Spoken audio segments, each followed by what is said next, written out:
Look, those discussions are ongoing, and it's for the Prime Minister to make public what we discuss in National Cabinet. It's not for any of us. But I will say this, New South Wales and myself have been very vocal about what we see as what needs to happen in the near future, what needs to happen to make sure our vaccination program is as safe and as efficient and as quick as it can be, and we'll continue to have those discussions. But I want New South Wales to be ready. We could have an unexpected supply of vaccine, either AstraZeneca or Pfizer or something else at any day, any time, and we need to be ready to make sure we have that opportunity to vaccinate as much of our population as possible. And again, I'll say what I've said yesterday, I don't buy some comments I heard last week that said if everybody's vaccinated, it still doesn't mean we can't open up. That's the biggest load of rubbish I've ever heard.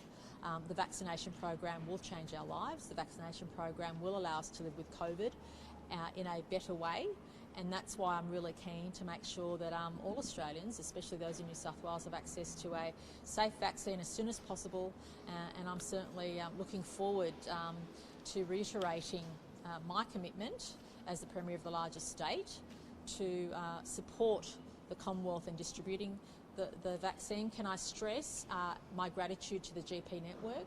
The GP network have gone through the frustrations that we've experienced, and I want to say thank you to all the GPs who put up their hand to be part of the process. We need everybody to put hands on deck. Remember, ordinarily, in large part, the GP network does the flu vaccine. They also support us in other vaccination programs, as do other agencies. But for COVID, you need 2 doses or 2 jabs of the one vaccine in a concentrated period of time to a larger part of the population. So the challenge is much greater than a normal vaccination program, and we have to address it in that way. Did you tell the Prime Minister directly that his Health Minister was speaking, in your words, rubbish?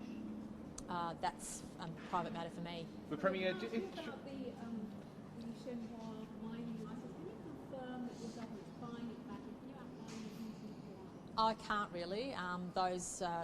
But any discussions of that nature are commercial in competence, and until there's an announcement, I'm not at liberty to disclose any information if it on the exists. over 50s, surely it's not that hard, given that the systems are already set up for everyone else just to book into their GP. If you're over 50, you can prove it. Can't you just book on and we can get on with it? Like, I don't know, why is this bureaucratic mess still continuing? Oh, look, I think there's opportunities for us to have a efficient way of moving forward, and that's what National Cabinet will be discussing, no doubt, in the next few weeks.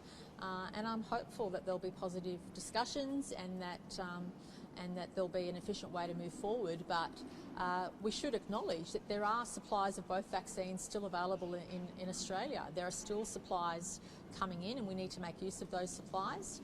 And in New South Wales alone, 2.9 million out of 6 million people who need to get vaccinated are over the age of 50.